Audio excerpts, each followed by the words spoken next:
Well, we came into this as a we. It was very clear that this was going to be a collective project from the gate, even when initially it was thought that we would end up with a Sanford piece, and that would be it. We still wanted to examine and explore this as a we.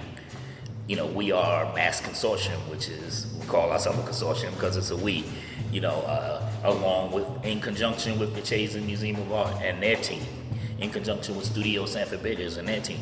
So we came in as a we. Meet me at the Chazen. I'm your host, Gianofer Fields. 2 years in the making, the Emancipation Project is a response to Thomas Ball's Emancipation Group. There are multiple versions of the sculpture. The Chazen has one in its collection. The sculpture depicts President Abraham Lincoln standing over a kneeling man with broken shackles around his wrists, as if waving his hand over the formerly enslaved man would right all the wrongs of slavery.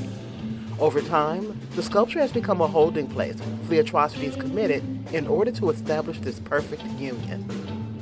Guy Routté is the CEO of Mass Consortium, a collective of artists working in partnership with Studio Sanford Biggers to respond to the sculpture. Lynore Routté, his sister, is a fiber artist known for embellishing her work with jewelry, beads, and all manner of shiny things. The work is challenging. In the beginning, it was fraught with uncertainty. But there are a couple of things that were never in question: the strength of the collective and the bond between siblings. We knew that this was going to take all of us and all of our efforts to kind of get the scope of what we knew this was an adventurous thing, and we started, didn't know how we were going to pay for it, didn't know what, but we all decided together, let's make this leap. And as we took those steps, universally, the money started coming, and people started wanting to join in, and people started wanting to participate. Their belief, without having any traditional way of doing exhibitions, their belief that we kind of knew what we were doing and said, okay, we're trusting you, has gotten us here, and so we're excited. Guy, what's the history of the Mass Consortium? Mark Hines and myself, Eddie Gajadar and Sanford Biggers and Alicia Hines are collaborators anyway, right? Mark and Sanford have been collaborators for years. Mark and I go back 25 years. Alicia is his wife, so we go back longer. Eddie is relatively new. He's been around for a few years. And we knew that we wanted to be in the museum and art space, and MASC is an acronym clumsily made. Museums and museums and artists seeking knowledge is what the It's so 80s. yeah. It really is. It's very, very. That's why I call it clumsy. I wasn't part of it. It wasn't me. It wasn't me. But I do like the mask term because Yes. it evokes making things and but we knew we wanted a place that was outside of we did a lot of work via Studio Sanford Biggers and a lot of work individually, but we wanted something that we could do things collectively. So we started Mask in 2020.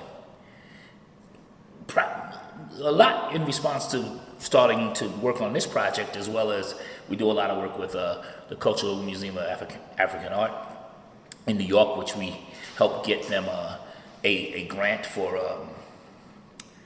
the state to open their first physical space at Restoration Plaza.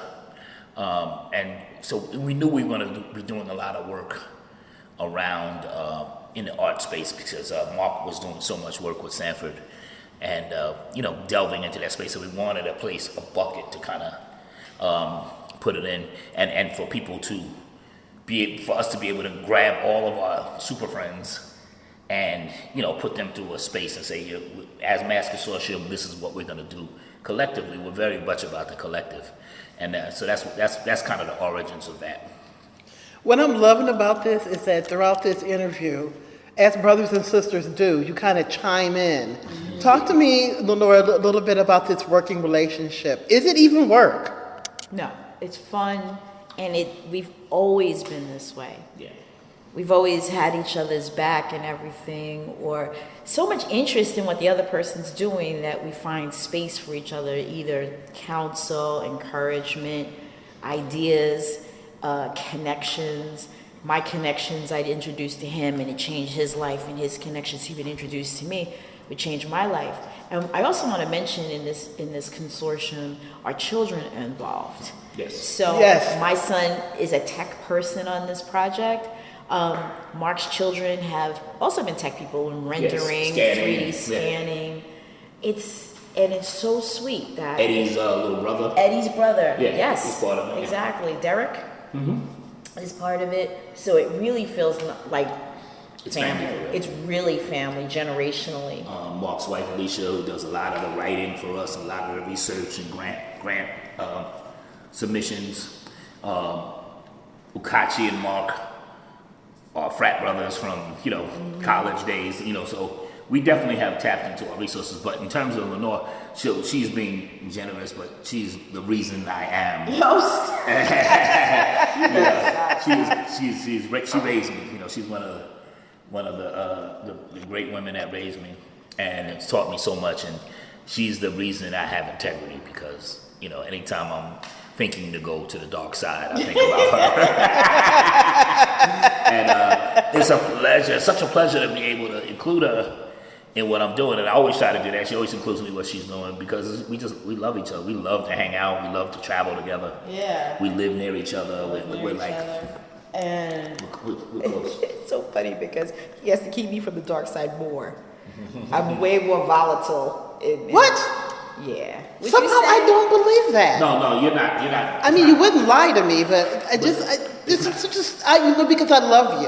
Yes. And when you love somebody, you don't see the things that make she's you volatile. mischaracterizing what Okay, it so is. what is it? What it is that she is a warrior for what's right. So when something is not, when she sees injustice, she may want to handle it a little more violently. So, but Hey, it's not, sometimes but it it's not takes the what dark it side.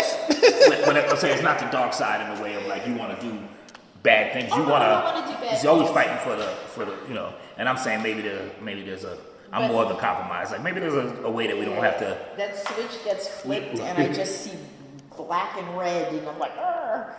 And he can know whether I'm being too reckless. Well, one of my gifts is to be able to contextualize things Yeah. and take complex situations and simplify them. So sometimes like, what do we have to gain in that?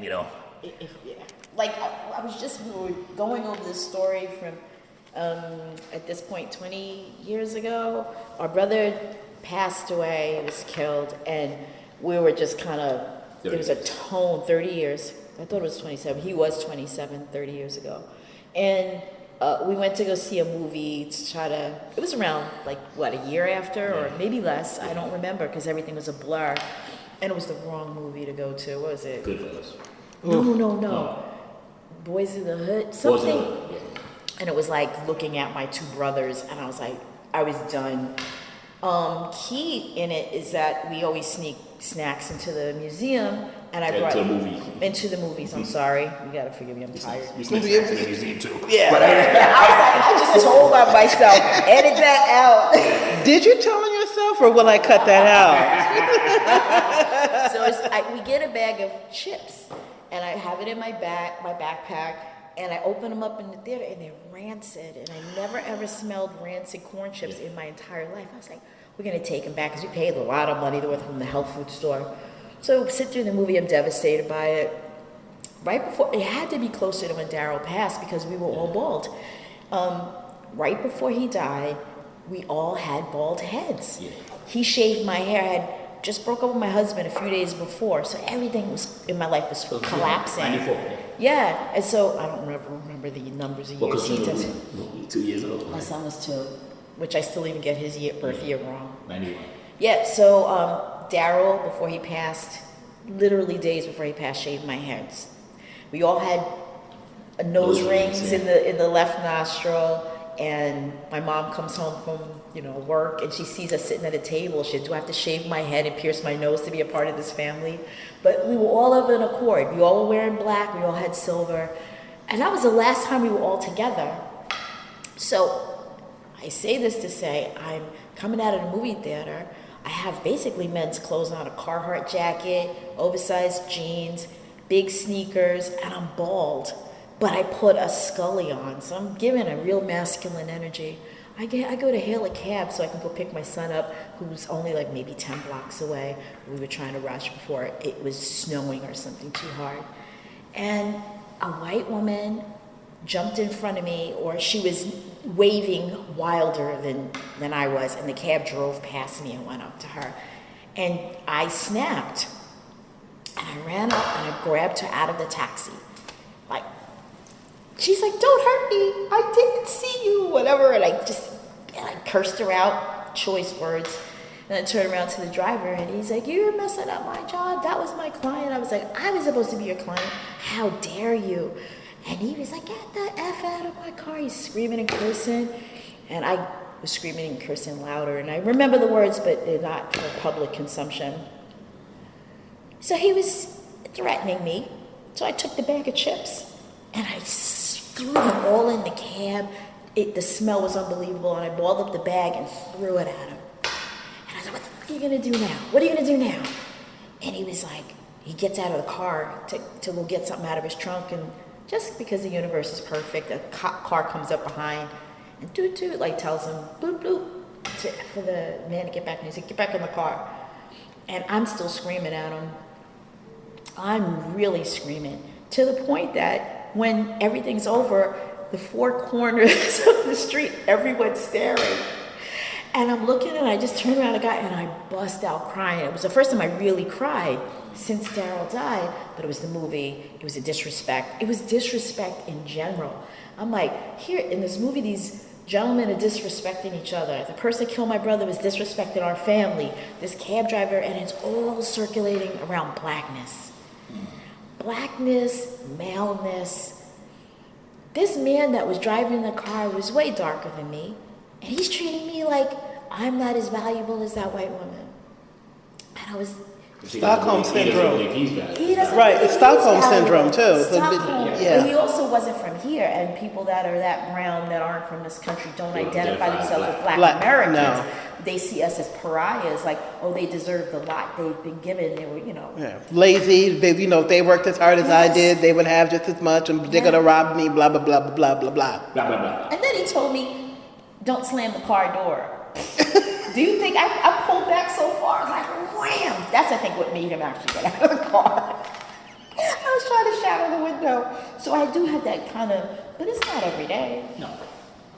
It's not every day. It can happen. You're a moral center for me. A lot of people, most of my friends, They all call me like, yeah. I have this problem, and it's like, But even more so, it's even more so when you're not around. yeah. They're not available. It's like I know how far I can go because if I go this far, I'll disappoint my sister, And it's been a guiding force for me. So it's wonderful to work with her and to be connected to her. And I'm lucky because so many people want to be connected to her. I'm lucky that I get unfettered access. Also, I'm sorry. No, go ahead. Think about him. After all of this kind of tragedy was happening, the only person I trusted when my kid, who was 2, was him. Even over my mother or my son's father or my best friends, I was like, I know he would die protecting my son. I don't think anybody else had my back when my son died. How many of his siblings are there? Well, we have 2 more that are from my father's second marriage, and then there was one between us. So it's 5 total. Yeah. Three of my mother's children and myself, and we were very close in age. Steps as they call them. And then we have 2 younger siblings. One who is moving to Malawi. Yeah, you might be there. And the youngest sister is in grad school. She's getting a PhD from University of Michigan. Good for her. Yeah.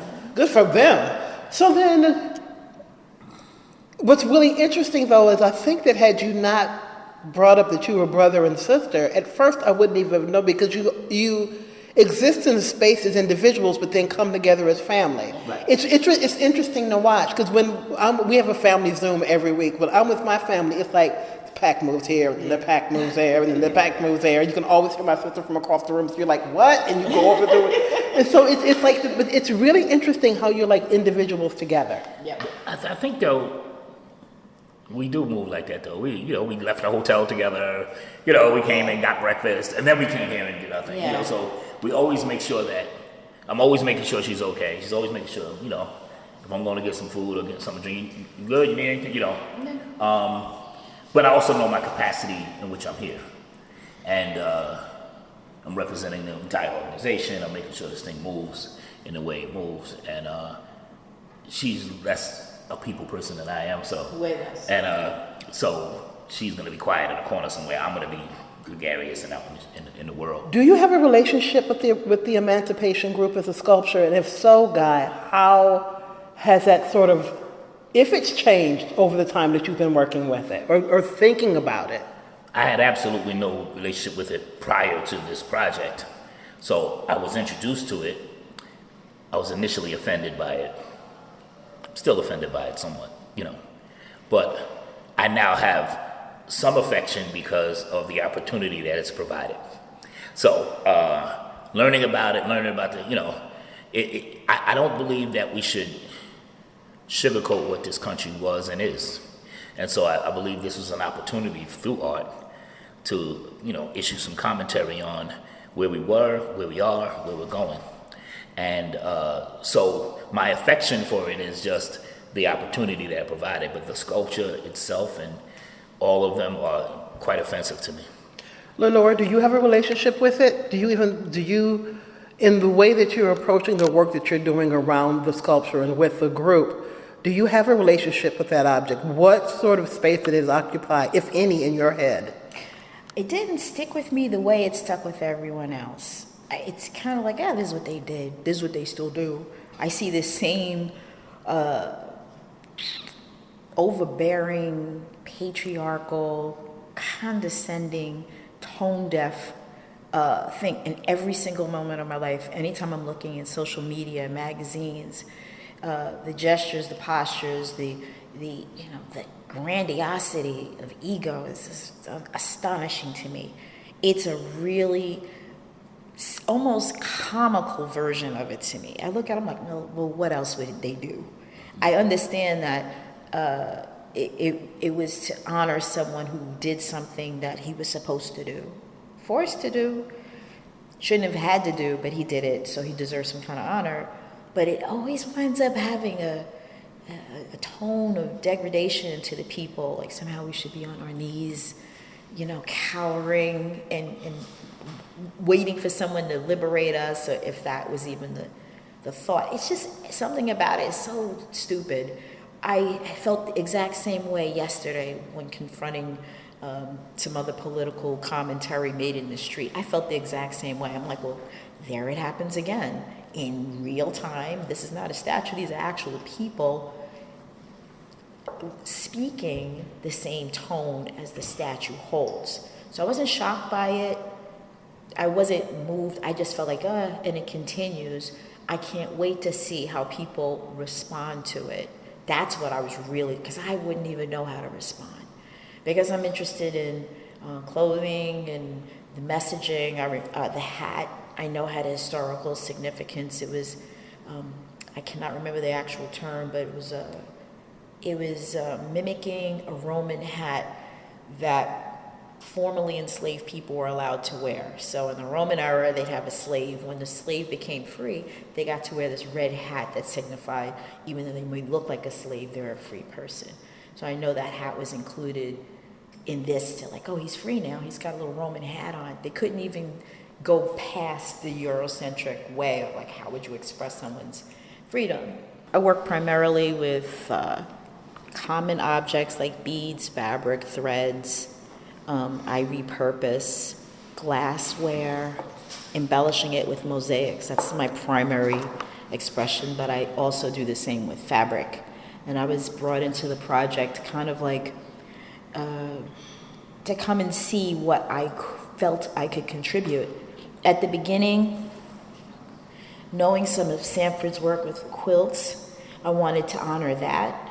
And then also thinking of the wide awakes, I wanted to use the representative I, which stands for that organization, which started around the time of Lincoln. And it was a social justice group that was protecting politicians that were trying to end slavery and the crowds that formed around them. They had a very specific visual presentation of themselves with short capes, like a waistcoat thing, like a straight coat bottom with a cape on top that was oilcloth. So it would be good to be wet, but it also would protect them from the oil that would drip from the lanterns that they carried for nighttime events. So I started thinking about how can I combine these two motifs. It's just to find my way into the project because there's nothing that I could see for myself directly being involved. So I started looking at random thrifted quilts because a big part of my life is about repurposing, reducing our waste in the garment industry. So instead of making a quilt from scratch, I was like, of course I'm going to find one of the many, many, many quilts that are just literally littering thrift shops. And so then I settled on the wedding ring, the double wedding ring motif, because I noticed there was an eye shape within the structure of it. Like all I kept seeing was eyes everywhere. So I emphasized them by adding pupils in that little space and outlining them so the eyes would show up for, that would be obvious. So to make capes out of them and then have the eye fall right on the back in the same way that the wide awakes did, it worked for me. And then I would do a lot of top stitching, adding sequins, beads, studs, the kind of embellishments I use for my own clothing. What I really feel like I'm lending to it is energy. Like I have some kind of energy that I'm putting into the fabric. I'm infusing the fabric. Guys dancing to the song. Well, that's what brothers do. Yes, absolutely. And I wouldn't be here if it wasn't for Guy and Mark considering, like, oh, how can I add to it? And now it's evolving into other, like what I normally do on a daily basis, which is gluing beads on objects. So I'm working on frames, doing beadwork on frames that will house, hopefully, images. I don't even know. Will it go through? I don't even know. It looks like it's something we're playing with. We're playing with the skill set I have to see where it would fit in perfectly. Talk to me about some of the milestones, or are there milestones? How are you marking this movement in this project? Because for me, it seems like, quite frankly, when the sculpture arrives, it's just the beginning. Yes. Yeah. Well, our plan for this is to rinse and repeat this in other places and other institutions. This is a proof of concept kind of thing. And because there are 13 or 14 of those emancipation groups around, we can do this specific thing, but we're also talking about doing these kind of collaborative, long-term projects outside of emancipation group. It could be with something else. It doesn't have to always be in a problematic stage. It can be we can respond to things in other ways. So we're figuring out how to keep this group together with Sanford, with even with the Chazen as well. What else can we do if this becomes as successful as we think it will be? So are you looking at markers as you're going through the process? Are you looking at, this cord is bothering me. Are you looking at markers as you go through the process? Are you thinking, okay, we're at this point and this could happen? Do you see the markers as a point at which something is become a foundation for the next move? Or do you see the marker as, okay, that step is done? both. So it's because we didn't always have an end game. In the first time we came here, which was July 2021. I don't remember. Anyway, it was July, and I was just trying to get past that. just trying to have a successful thing and say, well, okay, we did that, because if we didn't do anything else, I wanted to make sure that was successful, and then it said, okay, we have to keep this going. How do we keep this going? What's the next steps? This is when we weren't even sure what the exhibition was going to be, if there was even going to be one, maybe it's just a documentary, we didn't understand what it was. And every time we kept taking steps forward, we kept getting certain types of validation. Whether Mellon gave us a grant, or, NEA jumped in and said, we'd like to support this. We'd like to use this in our conference on racial and social justice. And so we were able to continue. And knowing that we're able to continue, okay, what's next? And then we got to a point where, so it was always just to get to the next point, and then we crossed the threshold where I was like, okay, we start talking about exhibition now. Now we're starting to talk about what is the thing that we're going to show up with. And that probably was about really 6 months ago, where we started saying, okay, what is this now? And what do we need to accomplish to get to that, And we just decided recently that we were going to actually do a Marvel piece. And Sanford was actually going to do a piece. That decision probably came a month and a half ago. It was, in the midst of all this, we still were like, there's not going to be any object that we end up with. And we just decided, it was like, you know what? Marcus Sanford said, this is thing, maybe we can do that. So. What's really interesting to me, Lynore, is that having talked to you about the way you work and process, it's not that different.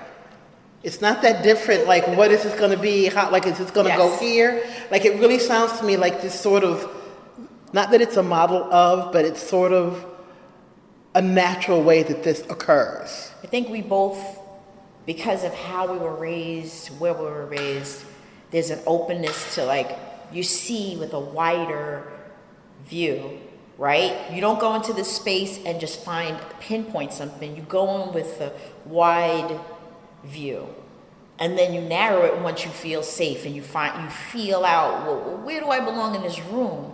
And then it gets razor sharp and pinpoint. So I'm still wide.